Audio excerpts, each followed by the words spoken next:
Medical ఎమర్జెన్సీస్లో రక్త ప్రసరణ వ్యవస్థలో బ్లడ్ క్లాట్ అనేది ఒక ఎమర్జెన్సీగా చెప్పుకోవచ్చు. ఆ క్లాట్ హార్ట్కి చేరితే హార్ట్ అటాక్, బ్రెయిన్కి చేరితే స్ట్రోక్స్కి గురవడం జరుగుతూ ఉంటుంది.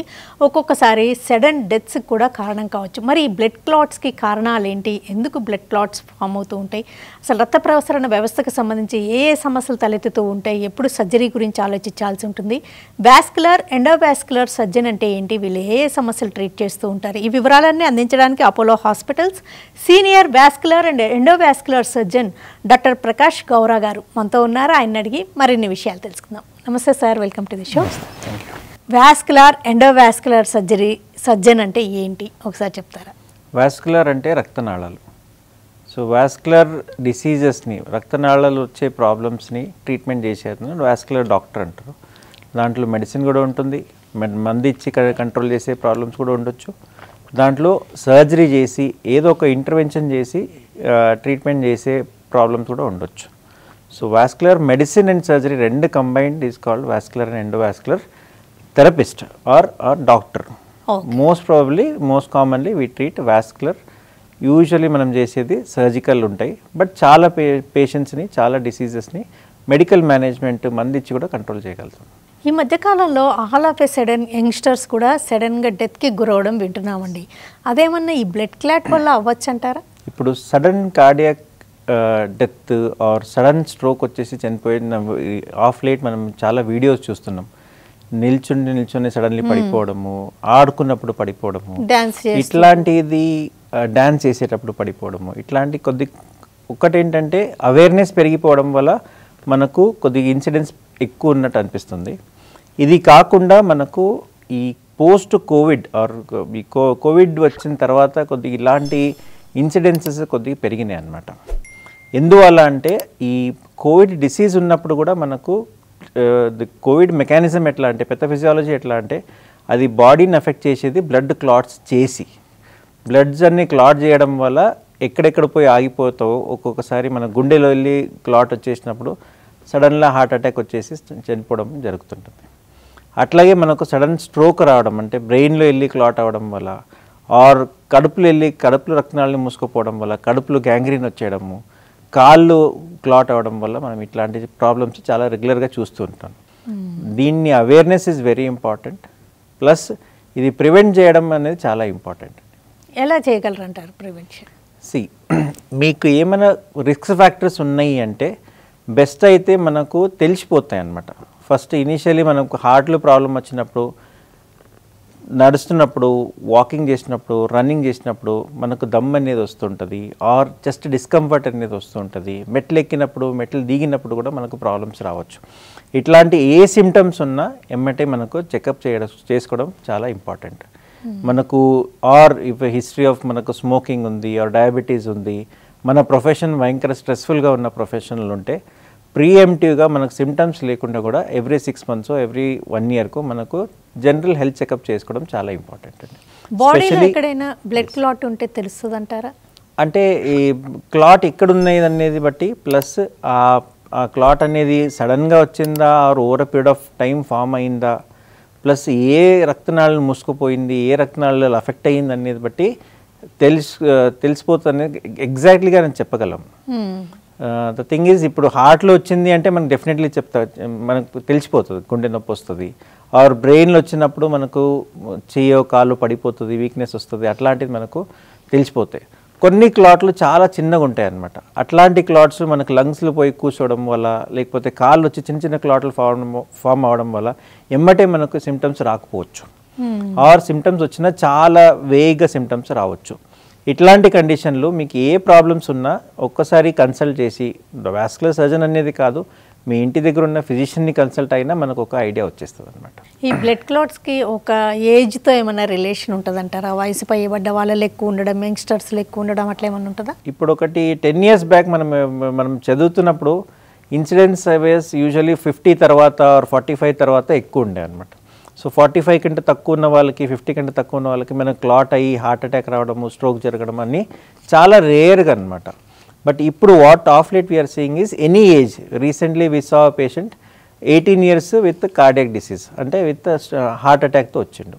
సో ఏజ్కి డైరెక్ట్లీ రిలేషన్స్ ఉండకపోవచ్చు. ప్లస్ ఈ పేషెంట్స్ని లైఫ్ స్టైల్ ప్లస్ పేషెంట్స్ని హెరిడిటరీ ప్రాబ్లమ్స్ ఉన్నప్పుడు కూడా మనకు క్లాట్స్ రావచ్చు. ఓకే. థ్రాంబోఫిలియా అనేది ఒక ప్రాబ్లం ఉంటుందన్నమాట. బ్లడ్లోనే ప్రాబ్లం స్టార్ట్ ఉంటుంది, బై బర్త్ ఉంటుంది. అది over a period of time, age 15 years 20 years ఆ ఏజ్కి మనకు క్లాట్ ఫామ్ అవ్వడము అవన్నీ జరిగే ఛాన్సెస్ ఉంటాయి. అట్లాంటి పేషెంట్స్ని ఫ్యామిలీ హిస్టరీ కొద్దిగా వెరీ స్ట్రాంగ్ ఉండొచ్చు. అమ్మ నాన్న వాళ్ళకంటే ఫ్యామిలీలో ఎవరికైనా క్లాట్ వచ్చేసి ఇట్లాంటి ప్రాబ్లం రావచ్చు. అట్లాంటి వాళ్ళు డౌట్స్ ఉంటే ఒక్కసారి కన్సల్ట్ చేయడం ఆల్వేస్ బెటర్. అదే ముందుగానే గుర్తిస్తే ఏమైనా ట్రీట్మెంట్స్ అందుబాటులో ఉన్నాయా? అవునండి, ట్రీట్మెంట్స్ డెఫినెట్లీ ఉంటాయి.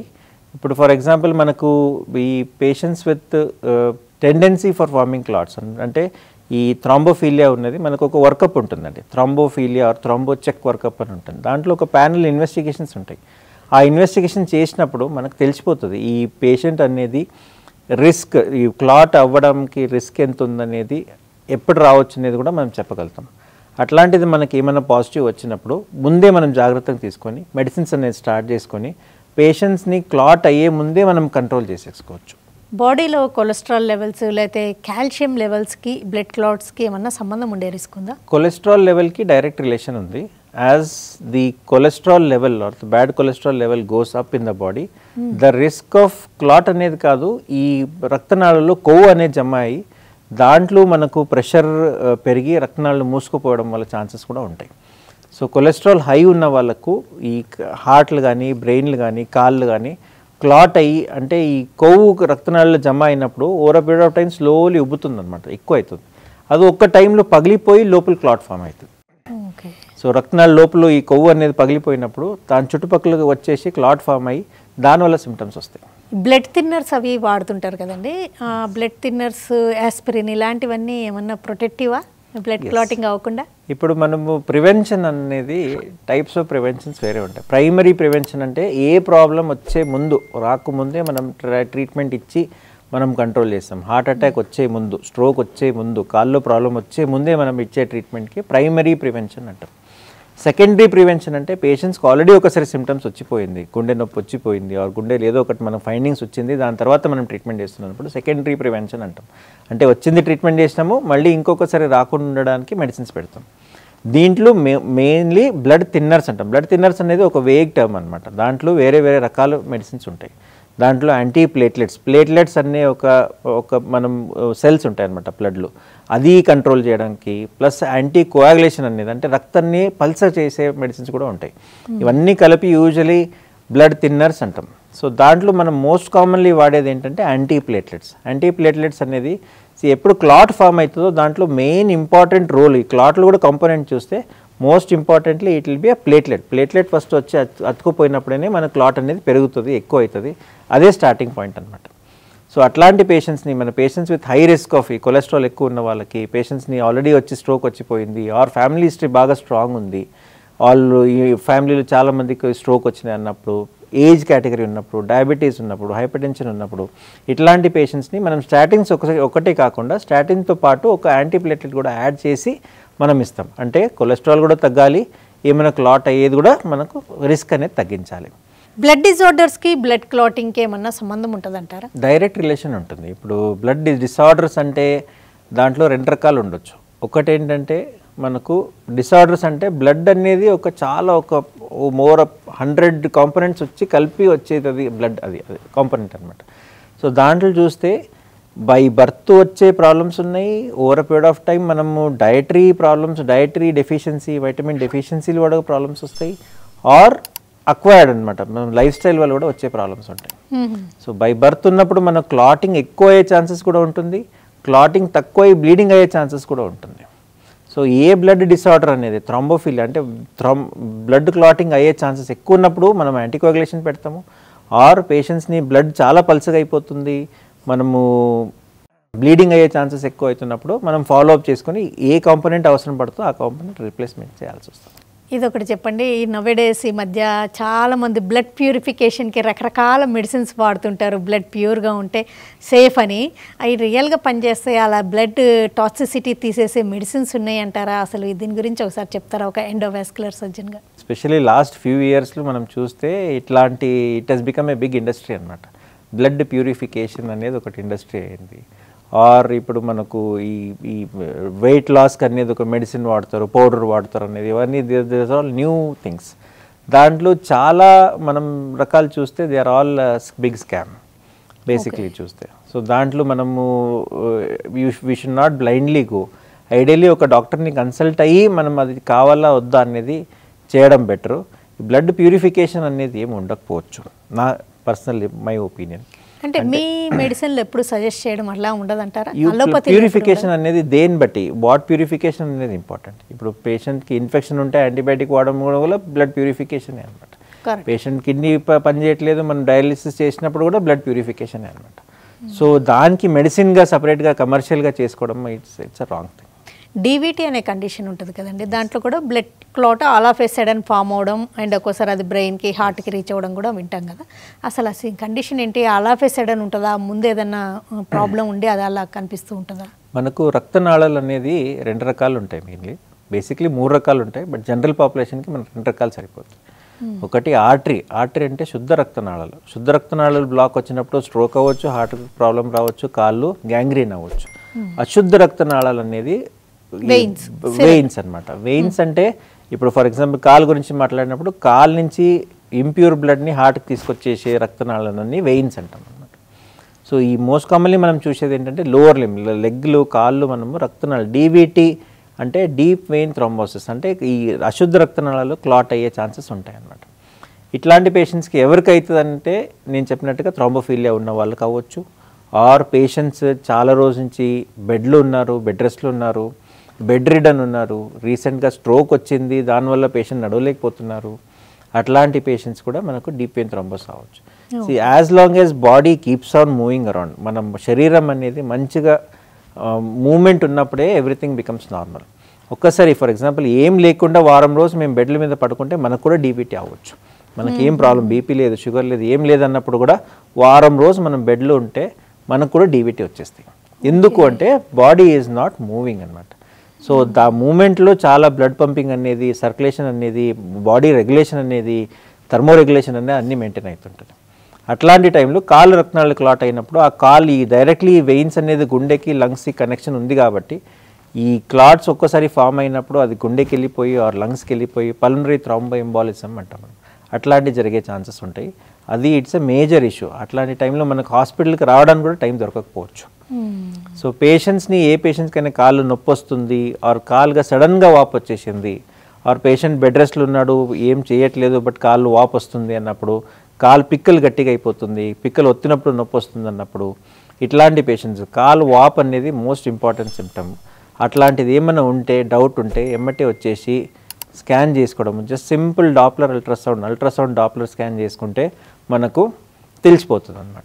దీని ట్రీట్మెంట్ అంటే మెడిసిన్స్ తోటి కరిగించడం జరుగుతుందా, ఒక్కోసారి ఇంకేమైనా సర్జరీ అవసరం? Main treatment will be medicines only, depending on the patients age అనమాట. ఇప్పుడు ఫర్ ఎగ్జాంపుల్ యంగ్ పేషెంట్ ఉన్నాడు, డీవీటీ అనేది ఎక్స్టెన్సివ్గా ఉంది, కాలు పాదం నుంచి కడుపు వరకు మొత్తం క్లాట్ అయిపోయింది, దానివల్ల కాలు పిక్కలు అనేది తొడ అనేది చాలా గట్టిగా అయిపోతుంది, దాంట్లో మనకు రిస్క్ ఆఫ్ వీనస్ గ్యాంగ్రీన్ అనేది ప్రెషర్ ఎక్కువ అవడం వల్ల మనకు గ్యాంగ్రీన్ అయ్యే ఛాన్స్ ఉంటుంది. అట్లాంటి ఏమైనా కండిషన్ ఉంటే ఆ క్లాట్ తీసేసేది అనేది ఒక ప్రొసీజర్ ఉంటుంది. దానికి థ్రోంబోలైసిస్ అంటాం. థ్రోంబోలైసిస్ అంటే మనం లోపలికి వెళ్ళి ఆ క్లాట్ అనేది మందులతో కానీ మెకానికల్ కానీ అది తీసేయడం జరుగుతుంది. అట్లాంటి పేషెంట్స్ చాలా సెల్లికి 100 పేషెంట్స్ మన డీవీటీ వస్తే మ్యాక్సిమం ఒక 4 or 5 పేషెంట్స్ని మనం ఇంటర్వెన్షన్ అనేది చేస్తాం. 90% of the patients will be on medicines. Initially injections ఉండొచ్చు ఆర్ డైరెక్ట్లీ పేషెంట్స్ కండిషన్ అంత ఎక్కువ ఎక్స్టెన్సివ్ లేదన్నప్పుడు డైరెక్ట్లీ మెడిసిన్స్ వాడి మనం 3 to 6 months వాడినప్పుడు చాలా కంట్రోల్ చేసుకోవచ్చు. వెరికోజ్ వెయిన్స్ అనే సమస్య చాలా కామన్గా చూస్తుంటాం కదండి. వెరికోజ్ వెయిన్స్కి డీవీటీకి ఏమైనా సంబంధం ఉంటుందా? వారికోజ్ వెయిన్స్ అంటే ఈ కాళ్ళు నరాలు ఉబ్బిపోవడం వల్ల ఈ ప్రాబ్లం వచ్చేది వారికోజ్ వెయిన్స్ అంటాము. ఎప్పుడు నేను చెప్పినట్టుగా ఇప్పుడు పేషెంట్ బ్లడ్ అనేది ఎప్పుడు తిరుగుతున్నప్పుడైనా మంచిగా ఉంటుంది, పేషెంట్ అంబులేట్ ఉన్నప్పుడైనా మంచిగా ఉంటుంది. ఫర్ ఎగ్జాంపుల్ బ్లడ్ ఎక్కడైనా ఆగిపోయింది అంటే అది క్లాట్ అయిపోతుంది. ఫర్ ఎగ్జాంపుల్ ఇప్పుడు వారికోజ్ వెయిన్స్ ఉన్నప్పుడు సర్క్యులేషన్ అనేది మంచిగా కాదనమాట, వచ్చే బ్లడ్ రిటర్న్ వెళ్ళాలి.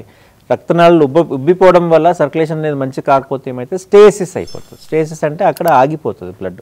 ఒక్కసారి బ్లడ్ ఆగిపోయిందంటే క్లాట్ అయ్యే ఛాన్సెస్ పెరుగుతుంటాయి. సో వారికోజ్ వెయిన్స్ ఉన్న వాళ్ళకి డీప్ వెయిన్ థ్రోంబోసిస్ డెవలప్ అయ్యే ఛాన్సెస్ ఎక్కువ ఉంటుంది అనమాట. Okay. Reverse is also true. Patients have deep vein thrombosis initially treatment జరిగినప్పుడు కూడా 2 or 3 years తర్వాత మనకు సెకండరీగా వారికోస్ వెయిన్స్ వచ్చే ఛాన్సెస్ ఉంటాయి. సర్జరీస్ అట్లాంటివి అయినప్పుడు కూడా వెంటనే మీరు చాలా అబ్జర్వ్ చేస్తుంటారు ఎక్కడైనా బ్లడ్ క్లాట్ అయిందా అని. అది అంటే ఏ కైండ్ ఆఫ్ సర్జరీ అయినా కూడా ఆ రిస్క్ ఉంటుందా? Any surgery the risk of pulmonary deep vein thrombosis and pulmonary embolism will be there even though the risk will be very small, చిన్న రిస్క్ ఉండొచ్చు depending on what type of surgery. ఇప్పుడు major pelvic cancer surgery అవుతున్నాయి, abdominal కడుపులు మనకు పెద్ద malignancy or cancer surgery అవుతున్నాయి, or orthopedic procedures అవుతున్నాయి, joint replacements అవుతున్నాయి అన్నప్పుడు ఈ రిస్క్ అనేది కొద్దిగా ఎక్కువ ఉంటుంది అనమాట. చిన్న డే కేర్ ప్రొసీజర్కి మనకు ఫర్ ఎగ్జాంపుల్ అపెండిక్స్ అయితే ఆర్ హర్నియా ఆపరేషన్స్ అయితాయో దాంట్లో రిస్క్ ఉంటుంది కానీ చాలా లో రిస్క్ ఉంటుంది అనమాట.